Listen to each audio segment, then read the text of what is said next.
Possibly you will come next time.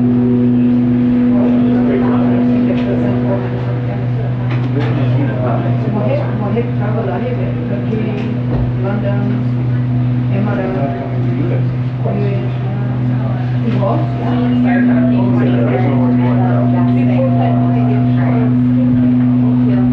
Check, check, check, 1, 2. Check, 1, 2, 1, 2. And that's for both of them. Okay, I'll just pop up with that.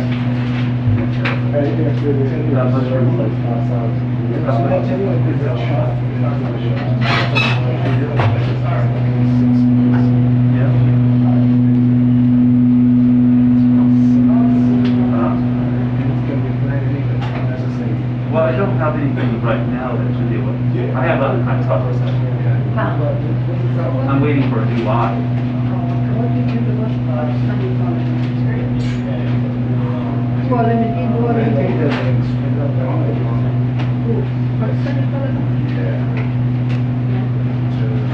Because you know they are their friends. So I don't think they're not going to but in the future they will have Pakistan.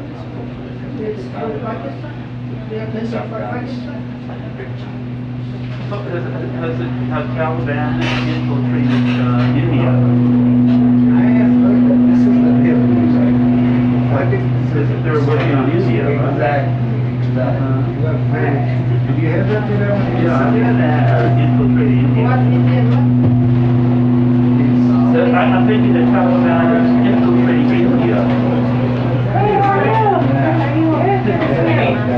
Tell to whenever somebody the bar to entering journals is incredible. I barely read. The Taliban wants to bring down India too. They want to sow a lot of discord and bring it down, and they want to be the ruling It's a very sensitive story from yeah, I just think first of all, I don't have too much knowledge. Second, I think there's been some news articles about it. So we'll look it up I today. just read the story. Hey, are you Sorry guys. India searching for the way of person. So that the illegal Afghans are going to take it down.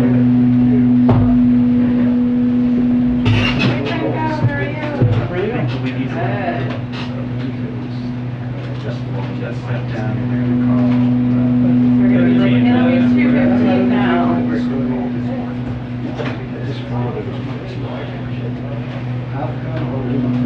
Sure. There's Central and West.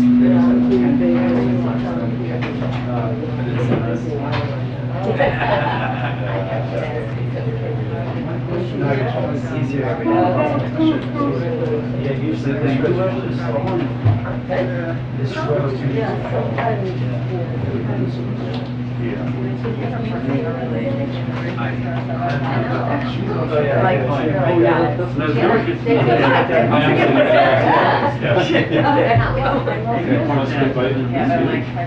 Yeah, that's okay.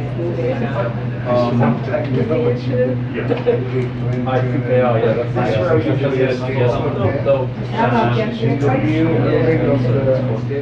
Yeah, she walks over the security. You told me. Oh my God, it's just She's across the street. I'm from Afghanistan. I'm 45. They're my journalists. Well, you know, you security guys, remember that could be our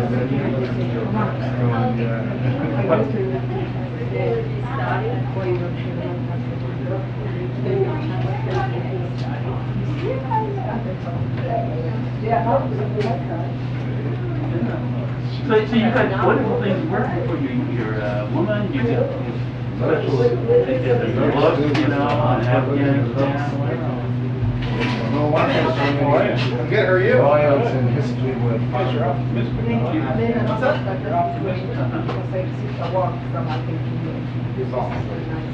about that. Oh, absolutely. About sometimes. First of all, because of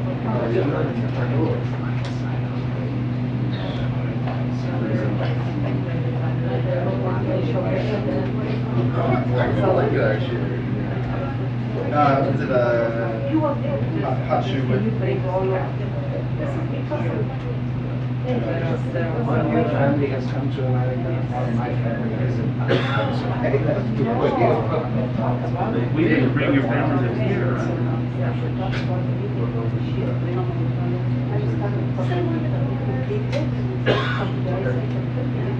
No, when I was talking about the corruption of the previous administration, you were not saying always I say that when he was trouble. no, you never said all this to one in front of me. Praise him so in front of me. But you know what? You're both funny. You're funny Your neighbors. because your neighbors, but, you know, because I have, you have questions for Afghan people, I have questions for Jewish people, and oh, come on. Well, how come they're not helping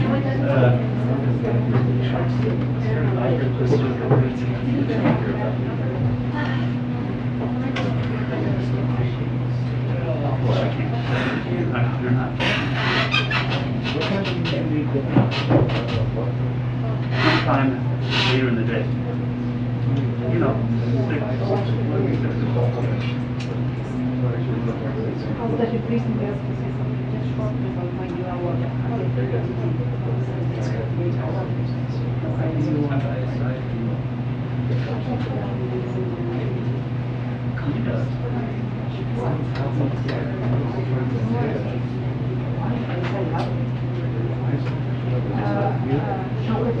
I was at UN last year.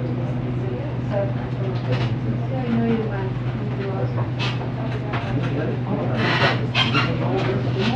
You're more popular than I am. They know me, but they don't like me. If they like me,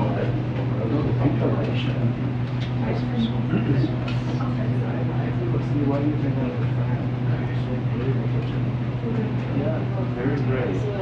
This is the little secretary. He's so small, he's so little. She sits in her books. Is he this short?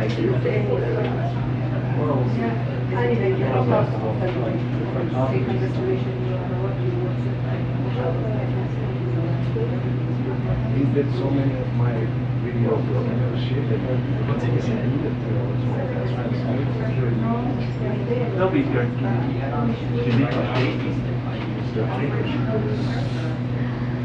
Well, let's get the show on the road.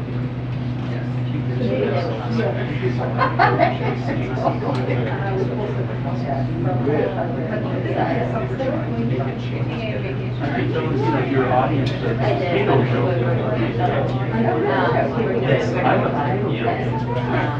You know what potato mascot means?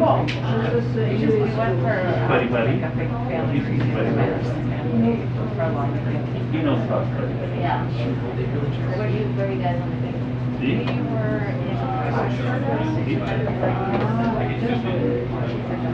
2-minute warning to briefing, 2-minute warning to briefing.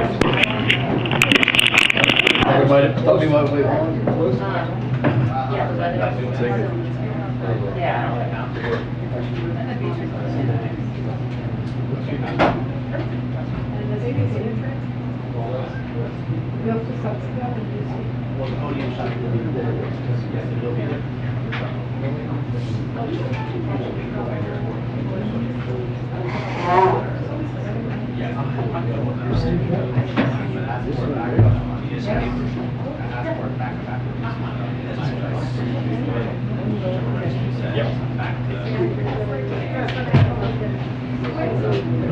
How are you? you? No, that's not that. I have a picture.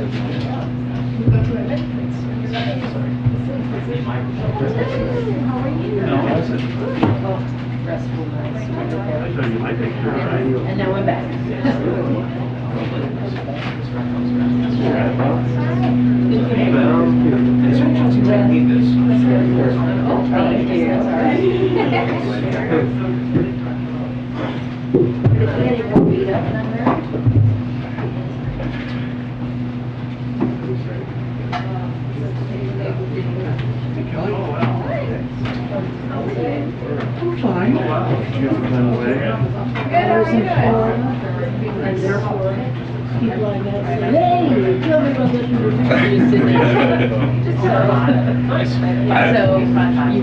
You were in my thoughts. That's great. I have to hear that. Where in Florida were you? You were on the Gulf side.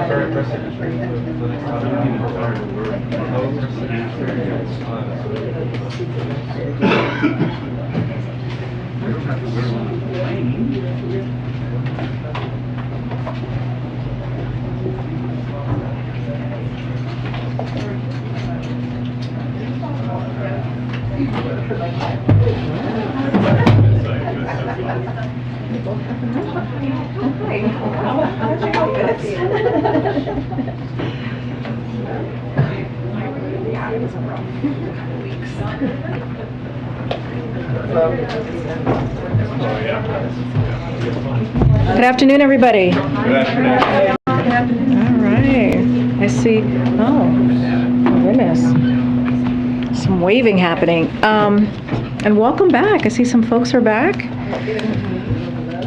All right, and happy Monday, everyone. So joining me today is NSC Coordinator for Strategic Communications, John Kirby.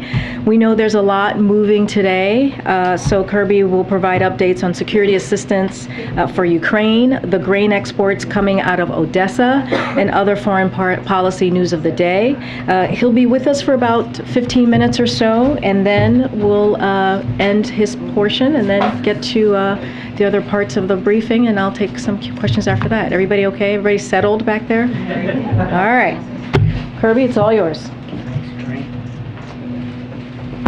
All right. Good afternoon, everybody. Just a few things at the top.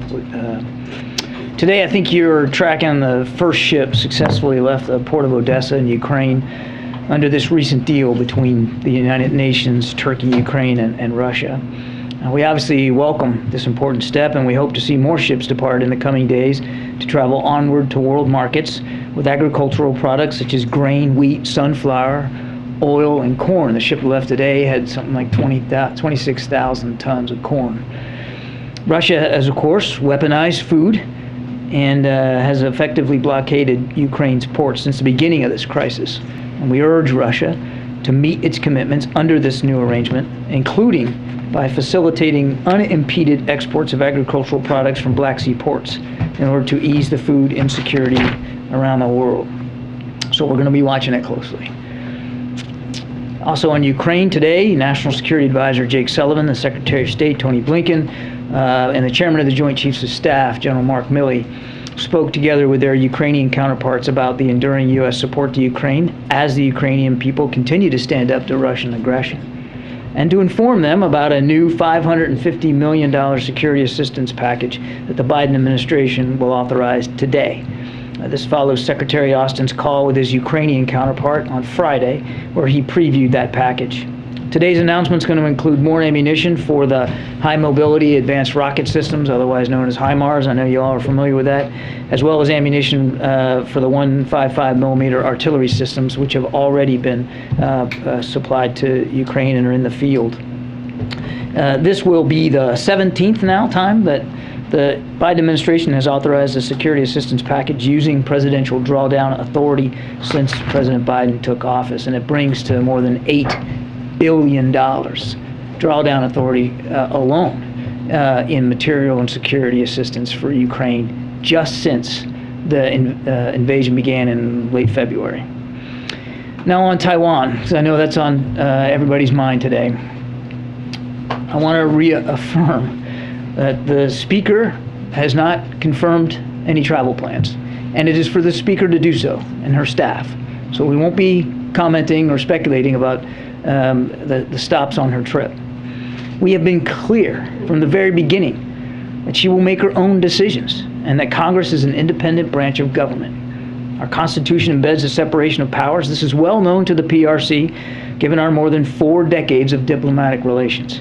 The Speaker has the right to visit Taiwan, and the Speaker of the House has visited Taiwan before, without incident, as have many members of Congress, including this year.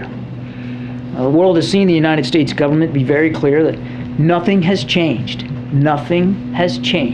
about our One China policy, which is, of course, guided by the Taiwan Relations Act, the 3 joint U.S.-PRC communiques, and the 6 assurances.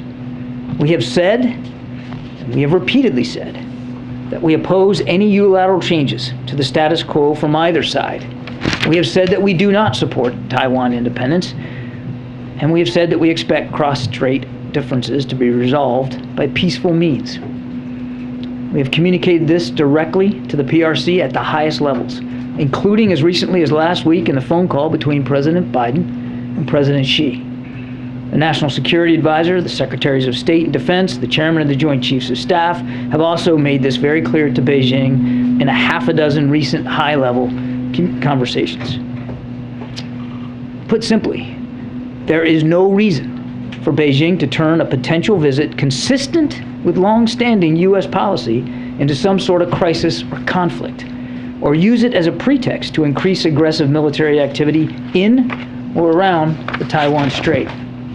And yet, over the weekend, even before Speaker Pelosi arrived in the region, China conducted a live-fire exercise. China appears to be positioning itself to potentially take further steps in the coming days and perhaps over longer time horizons. These potential steps from China could include military provocations, such as firing missiles in the Taiwan Strait or around Taiwan, operations that break historical norms, such as large-scale air entry into Taiwan's Air Defense Identification Zone, ADIZ, I think you all know that acronym, air or naval activities that cross the median line, and military exercises that could be highly publicized. This could also include actions in the diplomatic and economic space, such as further spurious legal claims by Beijing's public assertions last month, like Beijing's public assertions last month that the Taiwan Strait is not an international waterway. Some of these actions would continue concerning trend lines that we've seen in recent years, but some could be of a different scope and scale. The last time Beijing fired missiles into the Taiwan Strait was 1995 and 1996, after Beijing reacted provocatively to Taiwan's president's visit to deliver an address at his alma mater. I want to contrast this now between the United States and China. We, and countries around the world, believe escalation serves no one. Beijing's actions could have unintended consequences that only serve to increase tensions. Meanwhile, our actions are not threatening, and they break no new ground. Nothing about this potential visit, which, oh, by the way, has precedent, would change the status quo. And the world should reject any PRC effort to use it to do so. We will not take the bait or engage in saber rattling. At the same time, we will not be intimidated. We will keep operating in the seas and the skies of the Western Pacific as we have for decades. We will continue to support cross-strait peace, stability, support Taiwan, of course, defend a free and open Indo-Pacific, and we're still going to seek to maintain lines of communication with Beijing. All of that is important, and all of it is preserving the status quo. We expect to see Beijing continue to use inflammatory rhetoric and disinformation in the coming days. The United States, by contrast, will act with transparency. We'll stand up here, we'll answer your questions, we'll give you the facts. We are also committed to keeping open lines of communication with Beijing, as I said. This is what the world expects of not just the United States, but of China. And we encourage Beijing to keep that commitment as well. With that, go to some questions. Thanks, John. So given all the saber rattling that's being done by China and the fact that Speaker Pelosi is still considering a trip, the fact that you're laying out all the possible reactions that China could have, should we take this as a sort of test of China's willingness to make good on some of its designs on Taiwan, or a test of whether they've learned some of the lessons that Russia learned by invading Ukraine? The short answer to your question, and then I promise I won't just leave it with a short answer, is that's a better question for President Xi and what's in his mind over this. I think we've laid out very clearly that if she goes, it's not without precedent. It's not new. It doesn't change anything. I mean, what we would hope they infer from everything we've done and everything we've said, including during the president's phone call, is that we're being consistent. There's no change. We've not ramped up the rhetoric. We've not changed our behavior. Everything we've done is consistent with our obligations and our commitments. But if the policy hasn't changed, then why was the speaker being urged not to go?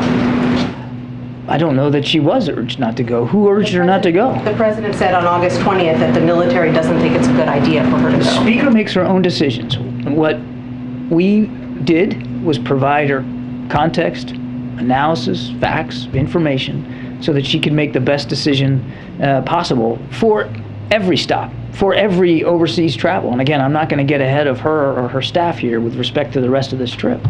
Does the U.S. military still think it's not a good idea? I would refer you to the military. Again, we as a national security team, not just DOD, we are obligated, and we take that obligation seriously, to make sure she has all the context she needs before she travels overseas, and we did that. And oh, by the way, we'll continue to do that throughout the remainder of her trip for anything else that she needs to make sure she has a successful visit. Russell, follow-up? John, thank you. You've been emphasizing the separation of powers and the separation of the legislative branch from the executive. Does the White House feel confident that President Xi understands that separation? As I said in my opening statement, we've had, diplomatic and bilateral relations with the PRC for decades. They understand well. I can't speak for President Xi, I wouldn't do that, but our assumption is they understand very well how our Constitution is organized and that there are 3 equal branches of government.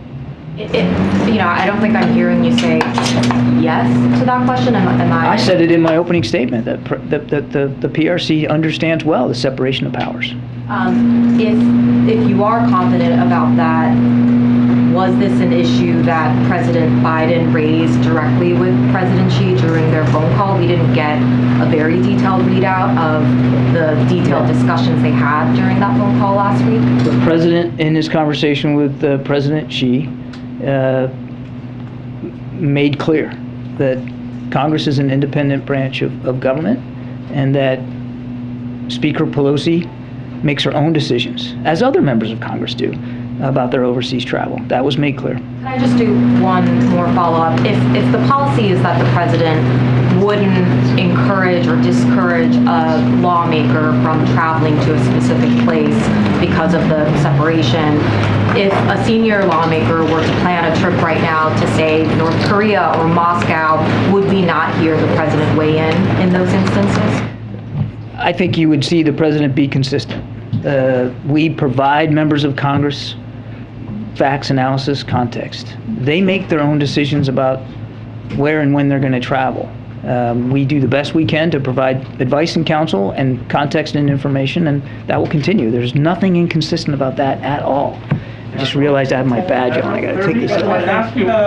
Has anyone in the administration or in this White House explicitly spoken with the speaker and said you should not go on the trip? I know the president has not done that, but has there been any communication from senior national security officials inside this White House? There have been direct conversations with the speaker and her staff before she left at various levels in the national security establishment. The president did not speak directly with the speaker about this trip.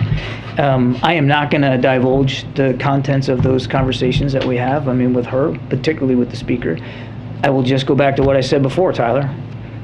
Fulsome discussions, context, analysis, facts, information about her overseas travel, which is completely consistent with the way we do it in the past. Understood. It seems like this trip obviously is sparking a little bit more anxiety inside this building and throughout the administration.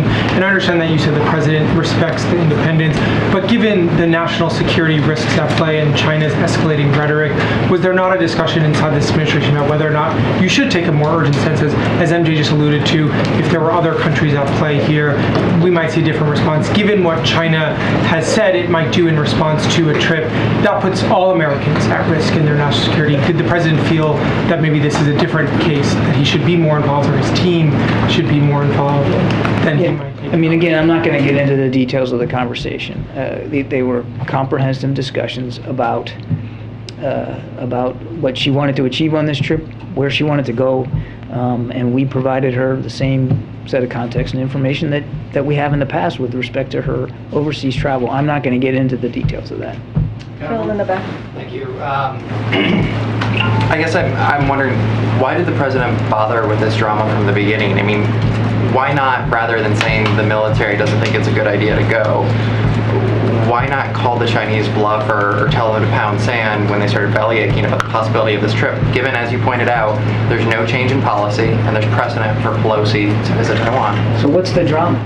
What? Have you watched the briefings the last couple of weeks? I mean, there's been this question of... Yeah, I've been here the last couple of weeks. I haven't seen any drama. I think you're manufacturing it with your question. Look, we have been nothing but clear with the Chinese about where we stand on the issues and the one China policy and our support for a free and open Indo-Pacific. Look, I want to go back to what I said at the beginning, and I hope you took note. Nothing has changed. There's no drama to talk to. It is not without precedent for a Speaker of the House to go to Taiwan, if she goes, and I'm not confirming that she is. And it's certainly not without precedent for members of Congress to travel to Taiwan. It has been done this year, and I'm certain that it will be done in the future. We have no interest, as I said in my opening statement, increasing tensions here. We have no interest in changing any of the approach that we take as a government, or in keeping with our allies and partners, to wanting to see cross-strait tensions be resolved peacefully without a unilateral change.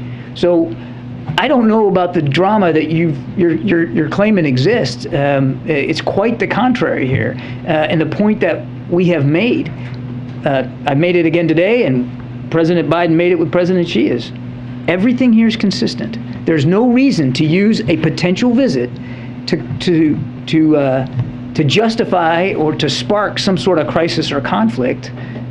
We certainly have no interest in that, and there's no justification to use a potential visit as a pretext to conduct what could be escalatory measures, such as the ones I detailed in the opening statement. Hi, John. You keep saying that the speaker has a right to make her own decision, and another speaker visited before, which I believe you talked about Gingrich when he visited in 1997. But it's different timing, there's more tension, and the speaker represents the president's party. So while she has the right to make her own decision, why can you say that the White House disagree with her decision, because that will cause more tension? Can you just say categorically now that she basically, that the White House disagree with her visit? I'm sorry, but you're asking me why I can't just say we disagree with the visit? Correct, because for all the conversation we just having now, it will cause more tension. All right, so two things. One, there's been no discussion by the speaker about what's next on her trip. So you're asking me a question as if she's already somehow confirmed that she's going to Taiwan. I haven't seen any such confirmation. And again, I would point you to the speaker and her staff to talk about her itinerary. And number two, again, our responsibility is to make sure that she and her team have all the information they need. And we keep that line of communication throughout a trip, as we should. Of course, it's a requirement. But the speaker and her staff, who advises her, they make the decision. So you guys seem to be or your question seems to presume that we should have, stamped the trip with some sort of approval or disapproval. That's not the way this works. Congress is an independent branch of government. Can you confirm if she's traveling on commercial flights, or is she going officially on a government plane? Because that will be interpreted by the Chinese differently. Regardless of what we say. It is commonplace for the speaker to travel aboard a U.S. military transport aircraft. That's very typical. Has the administration been in touch with the Chinese government since the president's last conversation with President Xi? I'm sorry, say that again? Has the administration, people in the administration, been in touch with the Chinese government since the president's conversation? I'm not aware of any specific communications after that call. Okay. And what planning is being done in advance to ensure that there won't be any dangerous fallout if she does indeed go to Taiwan? Well, without getting into details, I think you can understand that part of our responsibilities is to make sure that she can travel safely and securely, and I can assure you that she will. Admiral, what about Russia? What about Russia banning a Jewish agency? Please let Karine call. In terms of the speaker's agenda and her motivation for going, which does seem to be different than the president's set of issues, since he has said publicly the military doesn't think it's a good idea. He has not come out and given a fulsome support for this trip if it happens. What is your sense about her advocacy for democracy, for self-rule in Taipei if she were to go there, and the impact of that if she were to make that kind of a statement? Long-held views on the part of the speaker, and how that might have an impact. Well, the speaker can speak for herself, and whatever she wants to say on this trip is really her prerogative. That's why it was so important for me in my opening comments, Kelly, to make clear what this administration's policy is with respect to the One China principle, One China policy, as well as not wanting to see cross-strait tensions resolved by any other than peaceful means, and the fact that we don't support Taiwan independence. It was important for me to lay that down right at the outset. That's our policy. That's this administration's approach. I can't speak for what Speaker Pelosi may do or say on this trip. One question here, if I may follow up, because of the closeness between the speaker and the president, it does raise the question about, is she sort of pressing a foreign policy that may in fact put the president in a bad position? Is that the sense of this White House? The president is comfortable with the position that this administration continues to take, which has long-standing historic precedents, and I went through it all at the opening statement. The president's very comfortable with our policy with respect to China and to Taiwan, and he had an opportunity last week to reaffirm those policies and his views in his direct discussion with President Xi. Okay, just a few more. Go ahead, Jeff, and then Joey. Thank you very much. Thanks. John, you mentioned the potential of missile launches by China. Are the people of Taiwan at risk if Speaker Pelosi makes this visit, and is she at risk if she makes this visit? Well, we certainly don't think there's any reason for anybody to be at risk here with a potential visit. Again, hasn't been announced, and I won't speak for Speaker Pelosi. But there's certainly no reason for this to come to blows. There's certainly no reason for this to escalate.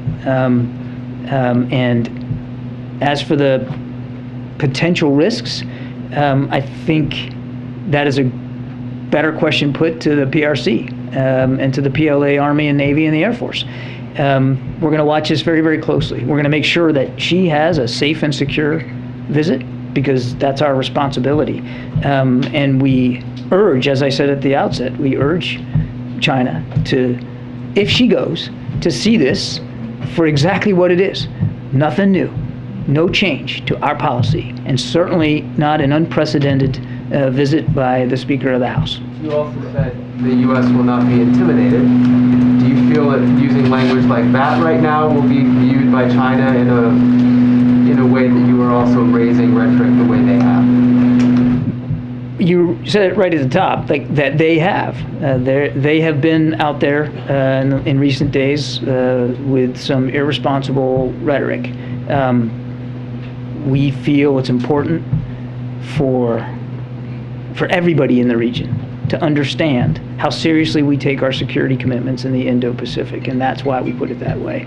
There's no reason, Jeff, for this to honestly, there's just no reason for this to escalate. In fact, there's every reason, given our national security interests, as well as the interests of our allies and partners that are at stake in the Indo-Pacific on any given day. There's every reason for this to not escalate, and for the lines of communication to remain open between Washington and Beijing, and that's what we'd like to see happen.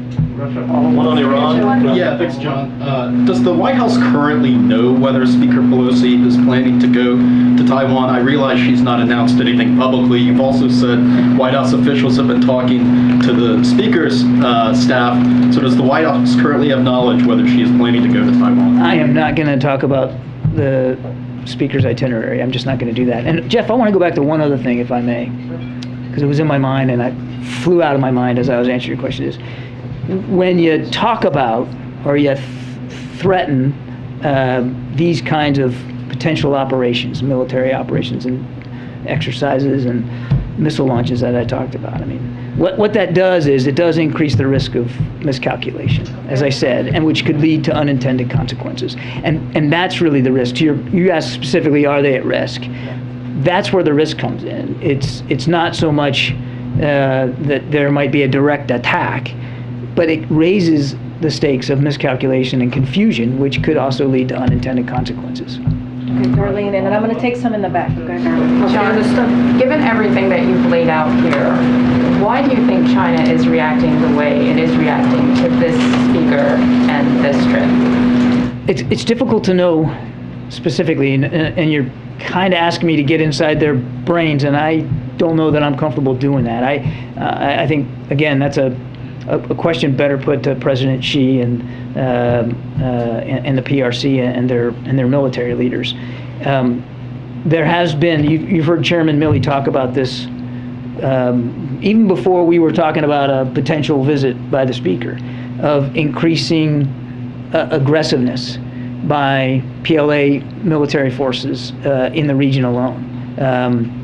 Violations in air and sea space across the strait, more aggressive and proximate military exercises, and of course in their rhetoric. I mean, this has been going on now for months, and if you really want to, you can go back years in terms of Chinese coercion and intimidation tactics, even just in the military environment in the South China Sea, East China Sea.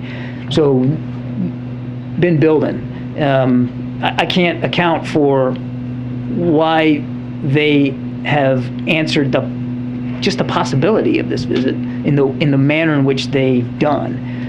I can only account for President Biden and for this administration and for how we are trying to manage tensions and, quite frankly, manage this one of the most consequential bilateral relationships in the world. And that is by making it clear what we're seeing, sharing it with you, making it clear that there's no reason, for whatever the reason is, there's no reason that it should spark some kind of conflict, or that it should precipitate increased tensions, or serve as some sort of pretext for some sort of what they would consider a reaction.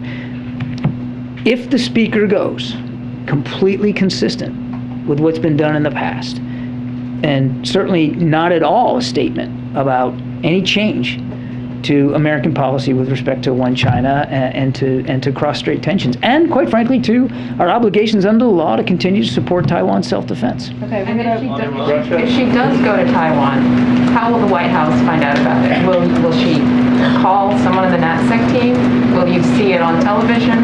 How will you know? Well, look, the Speaker's flying aboard a military aircraft, so we'll know. All right, we're just going to do two in the back, and then we got to wrap it up. Go ahead, SB. All the way in the back. Yep. Admiral, you talk about the separation of the Congress and the White House and the executive branch, but when she takes a military aircraft, how then do you, which is under the control of the president, how do you make the case that, well, we had nothing to do with this at all? I didn't say we had nothing to do with this at all. No, we've never said that at all. From the time she informed us that she was going to go overseas, we put the gears in motion like we always do, and that is to provide military transportation. Nothing new about that. Provide our team with information, context. You've heard me, you've heard Karine talk about that. Nothing new about that. I mean, it's not that we're not involved, but we don't make the decision for the Speaker. She makes her own decisions. We give her advice and counsel and context. She makes her own decisions, and the President, having long served in the Senate himself, he understands and respects the institutional prerogatives of members of Congress. All right, last question. All the way in the back with the glasses. Thanks, Karine. Thanks, Karine.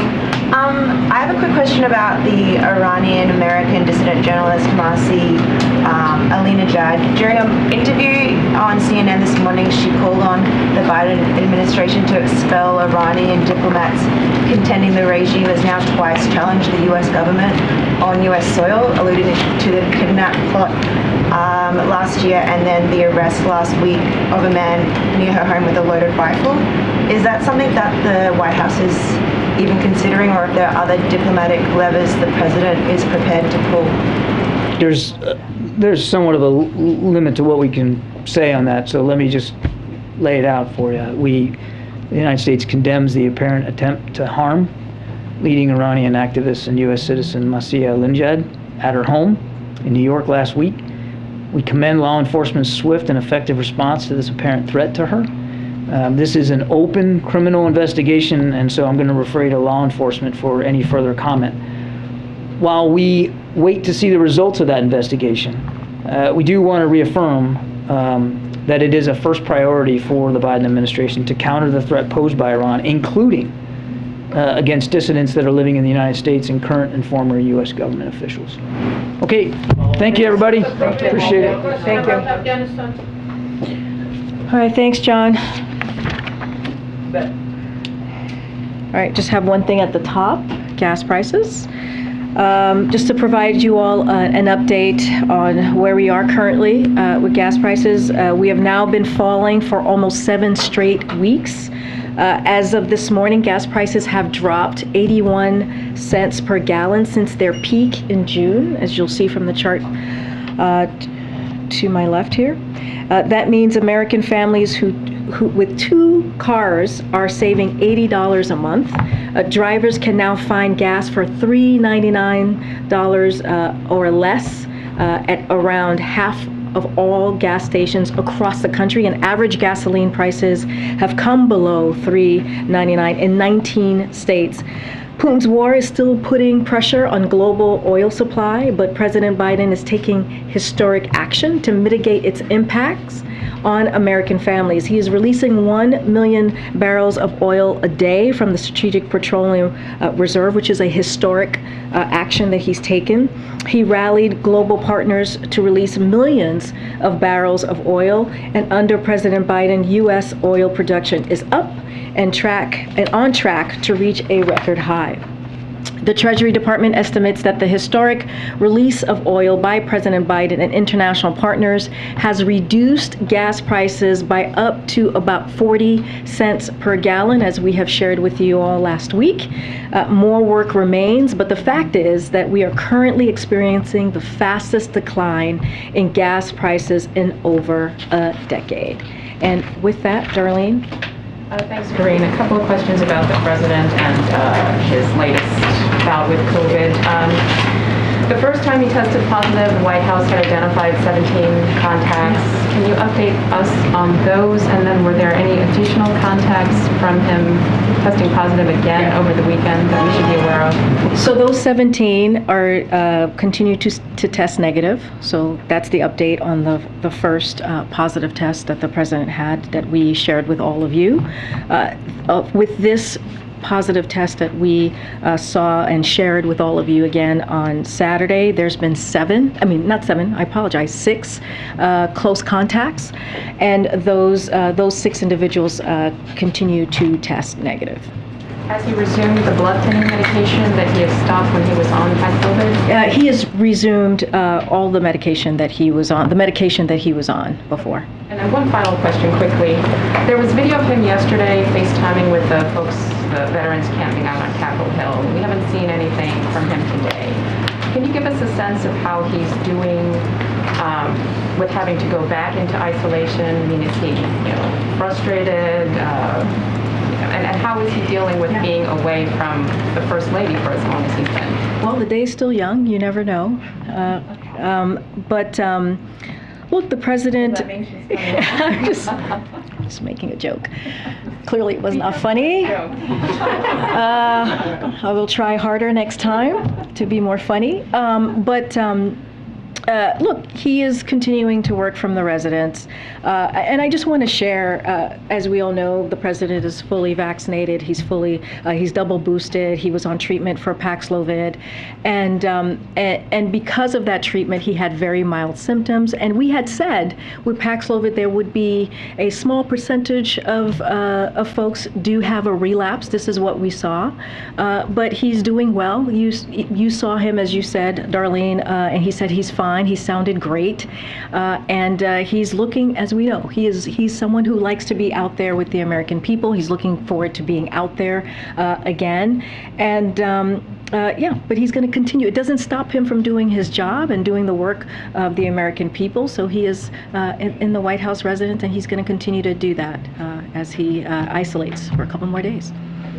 Thanks. A couple of clarification points on that. Dr. O'Connor said today that the president's feeling fine, but he didn't mention symptoms. Can you clarify on whether he's even experiencing any minor symptoms, congestion? Where are we on that? So he is not experiencing, we haven't seen any reoccurring symptoms. That was in Dr. O'Connor's letter on Saturday, so that continues to be true. I spoke to Dr. O'Connor not too long before coming out to talk to all of you. As you know, some of you have had COVID, some of you have loved ones and close friends who have had COVID. Those symptoms that you have don't go away right away. They kind of linger. Those minimal symptoms kind of linger for some time. So you could expect that. And so with that, but there's no reoccurring symptoms. He's feeling fine. The CDC guidelines on the so-called Paxlovid rebound are a little unclear. Can you clarify on what the expectation is of how long the president will continue to isolate? Is it 5 days after the rebound positive? Are we looking at another sort of clear set the clock and 10 days out from the rebound positive? What's the guidance on that? So he's going to abide by CDC recommendations. So it would be 5 days as far as the isolation. From Thursday, from the rebound. The rebound, right, on Saturday, yes. You're about to get, yeah. Going back and forth there. And then, were you able to get a sense of the president's reaction to Senator Manchin yesterday repeatedly refusing to get behind an endorsement for a re-election? And does the president, if you did get a reaction to that, feel like members of his own party are undermining him on that front? I saw those interviews. I wouldn't say he was undermined. From what it looked like to me, Senator Manchin is very much focused.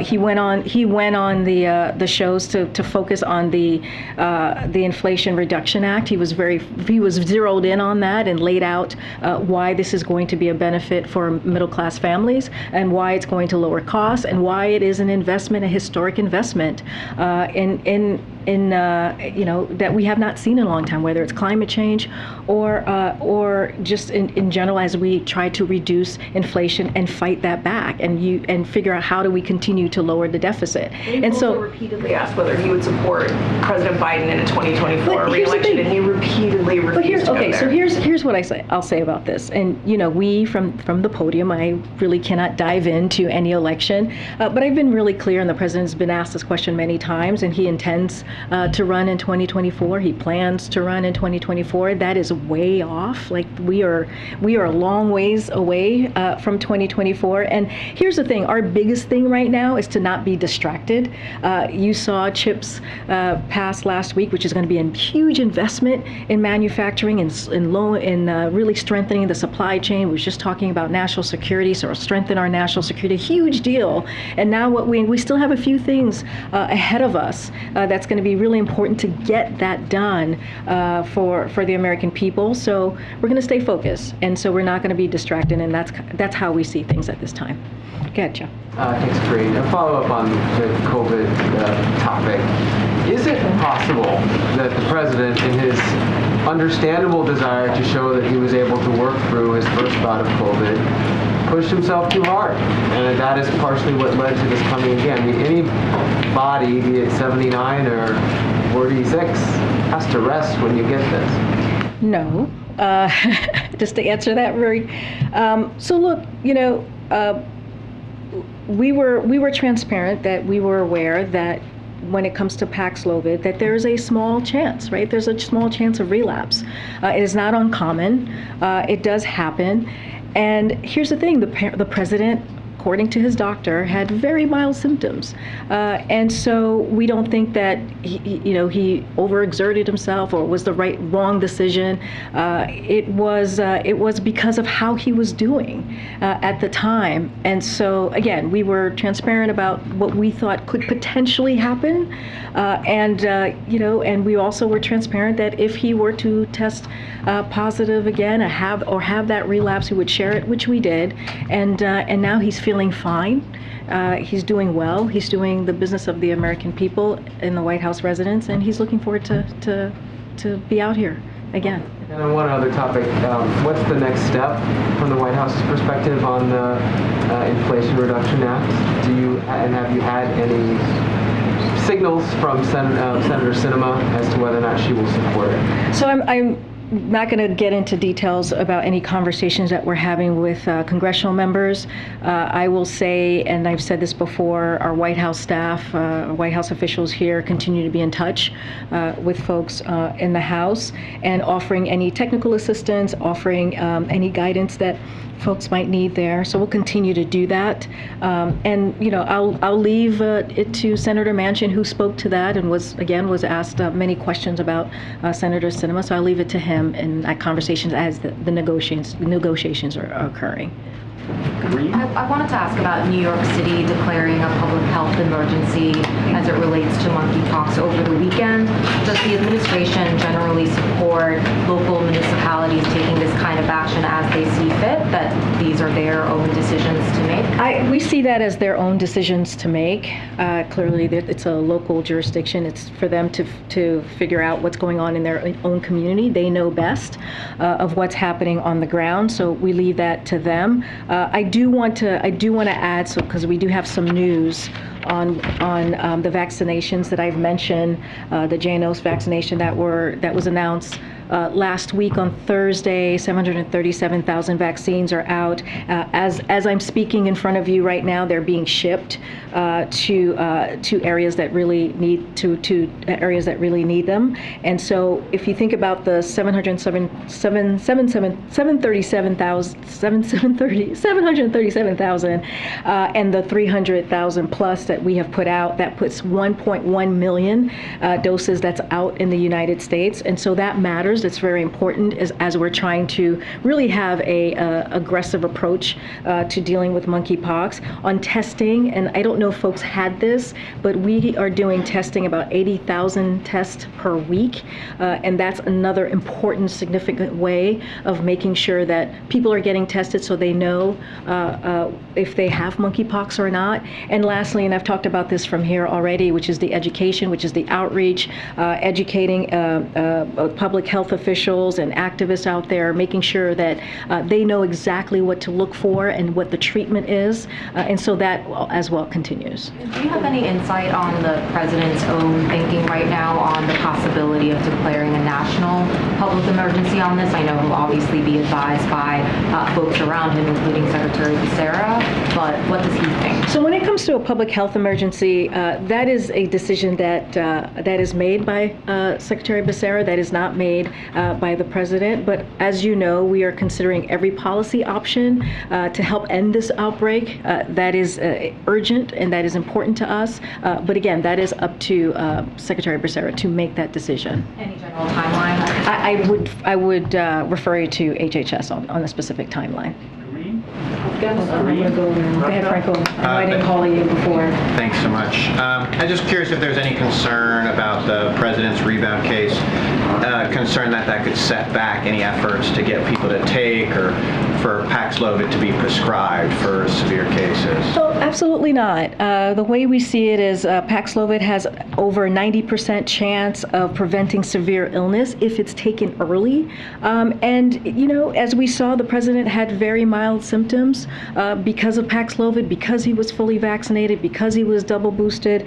And so we anticipated that. We had said there would be a minimal chance of him having a relapse. And so, you know, again, you know, the relapse truly is small, and the protection of Paxlovid easily outweighs that as we see it. And so, again, you know, we encourage Americans out there who haven't fully gotten vaccinated to do that, who haven't been boosted, to go ahead and get their booster. The treatment that the president received is the same treatment that others could receive as well, and that is because of the work that this administration, that this president has done from day one and walking into the White House. What about Russia banning that Jewish agent? Also, if I could ask, I know you're a little tired of asking about answering questions about 2024. Oh, never tired. And never President tired. Biden running, whether he will run.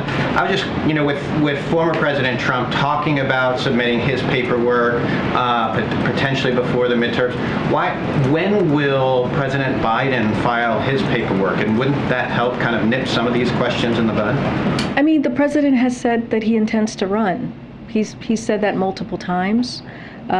So there's that. I'll put that out there. But again, we have some work to do in the next couple of days and weeks that we're going to focus on. We're not going to be distracted by what's happening with the former president. That is not our focus. Our focus right now is, you know, as we're talking about the Inflation Reduction Act, which is historic, as I just laid out, which is incredibly important as we talk about lowering cost, prescription drugs for our seniors, as we're talking about getting some of that energy, lowering costs on energy for families who are sitting around their kitchen table trying to figure out how are they going to pay for whatever item that is incredibly important to them. So this is what this is going to do, and so we're going to continue to talk about that. We see the Inflation Reduction Act as a down payment, as a promise that the president has made, and so we're going to continue to make sure we get that over the finish line. Just a question about the president's COVID case and guidelines. You outlined that he'll be in isolation for 5 days. How does that relate to potential travel? I know that even if you test negative, there are CDC guidelines that discourage you from traveling for a certain period of time. Does that clock start back at zero with the rebound case? So the travel is a little bit different because there are no CDC recommendations on regarding travel for rebound. So that does not exist in this for rebound cases. So as far as travel, I just don't have anything to share for you right now. But right now, CDC doesn't have any recommendations for a rebound on cases. So the White House operating under the assumption that when and if the president tests negative, then he will both be cleared to return to work in the Oval Office and travel wherever. So we're going to do I just mentioned the isolation, 5 days. He's going to be testing regularly. One of the reasons that we were able to share with you that he tested positive is because we upped his testing cadence because of his unique role, right? As president, we wanted to make sure that we were keeping an eye on that, and so that's why we were able to share that testing, him testing positive on Saturday. So we'll continue to do that. But as far as travel, there's just no CDC recommendation. Once we have more, we will let you know. Right, but so I'm just wondering, is the White House plan that as soon as he tests negative, he can return to all activities?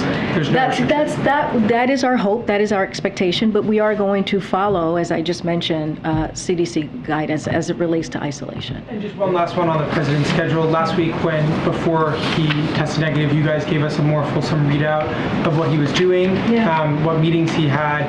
We've received nothing today. Can you give us some sort of, is he on the phone with lawmakers? lawmakers, with his economic team, his COVID team? What is the president doing? Again, the day is young.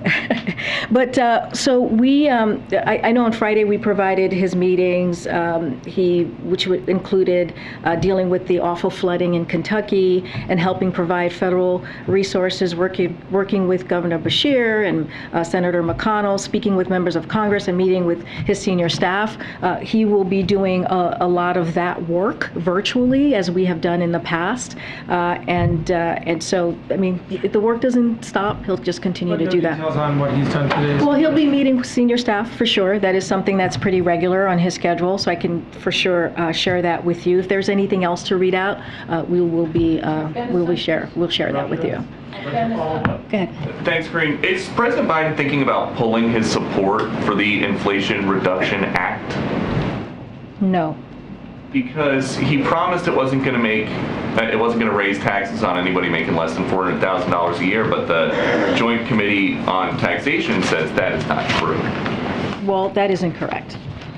So the Joint Committee on Taxation, which you guys heralded as an effective body when you were selling that infrastructure package, is not to be trusted here.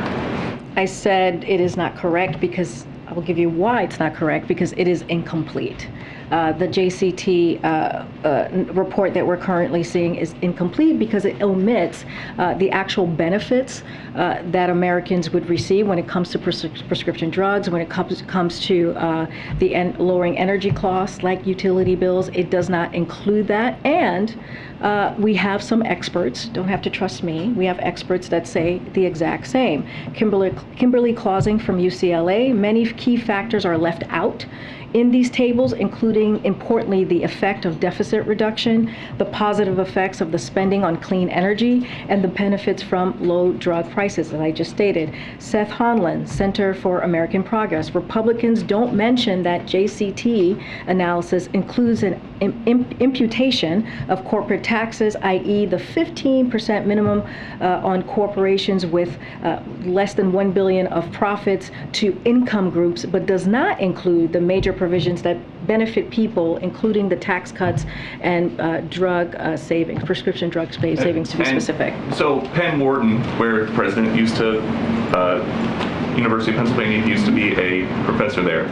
Penn Wharton budget model says this Inflation Reduction Act is actually going to increase inflation in 2024. Does the president worry about that? So we agree with Senator Manchin. You heard him a couple of times yesterday, and disagree with Penn Wharton as do a number of qualified experts, which I'm happy to read out. But I do want to say that it is quite ironic that congressional Republicans are complaining or have a false outrage on this Inflation Reduction Act that is actually going to do something and help the American people lower cost when they have offered really nothing to do that. What they have offered is to increase taxes on Americans making less than $100,000 a year, and what they have introduced is actually sunsetting Medicare and sunsetting also Social Security after 5 years. And that's how they want to deal with how to help the American people. We are talking about doing the absolute complete opposite. And just one more. It's been 3 days now since a Chinese official publicly threatened to murder Speaker Pelosi. Where is the president coming out to respond to, at the very least, say, don't do that? Well, first, we've talked, Kirby was just here talking about how, I have not seen those reports, so I'm just going to say. They were going to maybe shoot down her plane, or that it would be within their rights to shoot down her plane. All right. Well, we have talked about that. We have said that there's no need for this type of saber rattling. It is unnecessary. The president has been very clear. There's been no change in the One China policy. We continue to support the Taiwan Relations Act. What we are seeing from what we're talking about right now, and to be clear, the Speaker has not confirmed, as you heard from my colleague just moments ago, that she is going to Taiwan. It has not been confirmed. The history of this, of congressional members going to Taiwan, is not uncommon. It is something that has happened in the past.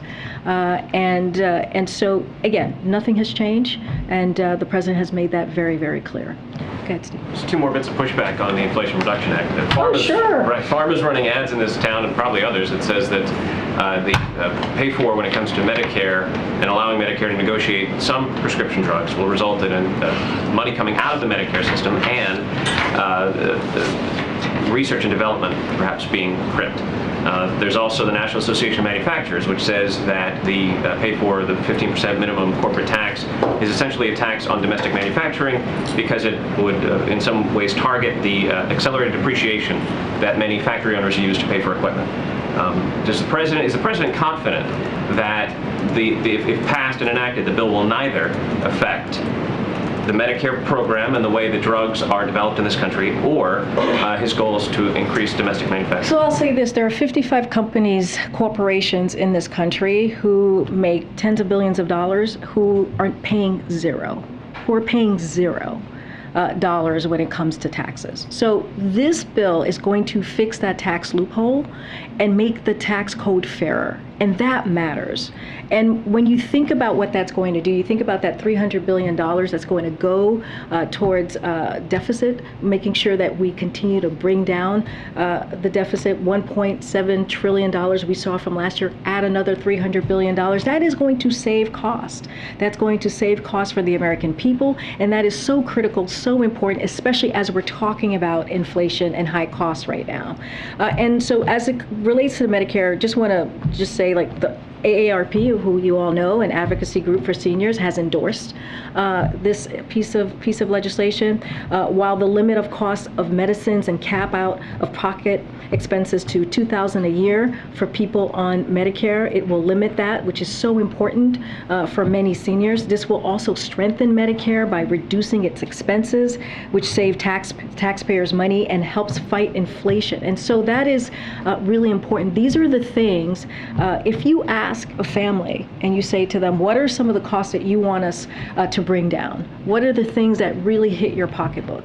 They will say prescription drugs. Many will say one of those things are prescription drugs. And so this is a historic investment that's going to just be a game changer for families. That is incredibly important, and that's what the president cares about, and that's how the president wants to continue to support this legislation. Just one question about the president's COVID case. Given the importance of getting him back on a regular schedule, was there any discussion here about taking any additional steps to try to help him clear the virus faster, and putting him back on Paxlovid, giving him more fluids, letting him sleep more, anything like that? I don't have anything more than what his physician shared today, and also the last couple of days to all of you, how he's feeling. He's feeling very fine. He's doing great. We heard from him directly say that, and we expected with Paxlovid to be a relapse. It's not unusual. It's common. We shared that with all of you the last couple of days during his bout with COVID, and so again, this is not unusual. He's feeling fine. We will continue to share an update from his physician. You'll get one tomorrow, and so we're just going to continue with what the doctor lays out and take his word for it. When will the president sign the CHIPS bill? Is that something that he'll do while he's isolating? Is that something he's going to do when he can resume travel? Yeah, we will have something on that very, very soon. Okay. Don't have anything for you at this time. We will have something on that for you very soon. Just one more question. Has the U.S. received an official answer yet from Russia on its offer of a prisoner swap? So we've talked about this the last couple of days. Look, as you know, we want to see Brittany Griner home. We want to see Paul Whelan home. They are wrongfully detained. We have been very clear about that. We put forward a substantial offer, and we want to have a good faith conversation on that. We want to make sure that we get this done as soon as possible. What we have heard, as you've heard from my colleagues, is in bad faith. It is, and so, is not a serious. There was a counter offer that was made, which we don't see it as a serious counter offer. Clearly, not going to negotiate from here, not going to get into any specific details. But as you can see from the substantial offer, as you can hear from Secretary Blinken, and as you've heard from this president president, we are taking this very seriously, and this is a top of mind for this president, and we want to see them come home. Reading about Russia? One more on the president's case. You had referred to the physician letter that says no reemergence of symptoms, but you also said lingering symptoms. So help us square that so we understand. Yeah, well, no reoccurring symptoms, meaning like if you look at his original letter, there's nothing like severe, right? Because he feels fine, right? He feels good. But as we know, when all of us have had COVID, you do have a little bit of a lingering cough, right? You do have a little bit of maybe a lingering sniffles. That's not uncommon to have, and so that's what we are talking about. So he is not 100% symptom free. He just didn't have like a fever return or something like that. Is that fair? Well, he never had I want to be careful because we went into this about if he had a fever or not. He never had a fever, so I want to be really clear. It was elevated, but it was never a fever. And I don't want to put something. But remember, we had talked about a little fatigue. We had talked about aches. That there was a little bit of discomfort. So that has not occurred. But all of us have had COVID before, right? We've had, well, not all of us, many of us. I don't want to call everybody out. I could speak for myself. And there are some, you still have a dry cough. You still have, little sniffles that last for a little bit longer. And Are you saying he? Are you saying he or you? Yeah, I'm trying to get a sense of. I am saying that all of us have had COVID. Many of us have had COVID before, and they tend to be lingering symptoms, and that's what I'm talking about. So the president is still experiencing some things related to his COVID course of illness. Right, and also, as we know, you all have known him for some time and covered him, he tends to have a dry cough. That is not unusual. So that is what I'm talking about. He tends to have a dry cough, which you all have heard before. So just want to be clear on that too. He's working, he's calling and so forth, but to my knowledge, I don't believe you've talked about him getting extra rest or taking time away from work. Has he also had blocks of time where he's not doing anything so that he can rest? What I can tell you is that he has been working 8+ hours a day. That is a schedule that he continues to keep. Instead of doing it in the Oval Office, he's doing it in the White House residence. Thanks, Corinne. The president suggested in Saudi Arabia that there could be an announcement on oil production coming. With OPEC meeting this week, is the White House expecting an increase in oil production to be announced? I will leave that to OPEC Plus. We are not a member of OPEC Plus, as you know, and so I would leave them to answer that, answer whatever they're going to coming out of that meeting this week. But the president has received no indication. He did make some strong comments when he was in Saudi Arabia about potential good news and consumers feeling relief. Again, I leave that to OPEC Plus. And just a clarification on how we're counting the president's days in terms of when he'll be out of isolation. Was Saturday day 0 or Saturday day 1? So I believe we shared that on Saturday. So what we shared is basically what it is. Okay. Okay. All right, I'll take one more question. I'll take one more question. I'm trying. Yep. And I've called on you before. I'm going to call. Thanks, Corinne. Voters in Kansas tomorrow will be the first in the country since the Supreme Court overturned Roe v. Wade to have the opportunity to vote on an abortion-related ballot measure. Is the White House seeing this as a vote that could have broader political significance heading into the midterms? So if it passes, tomorrow's vote in Kansas could lead to another state eliminating the right to choose and eviscerating access to health care. Republican governors and state legislators are imposing extreme laws banning a woman's right to choose. Many don't allow exceptions even for rape or incest, and congressional Republicans are calling for a national ban on abortion. So President Biden has made this very, very clear that the only way to secure women's rights to choose is for Congress to restore the protections of Roe as federal law. So the majority of Americans, they support that as women's right to choose. And again, Congress must act, as the president has said many times, and it is also the American people need to make sure that their voices are heard. All right, thanks everybody. I'll see you tomorrow. I'll see you tomorrow.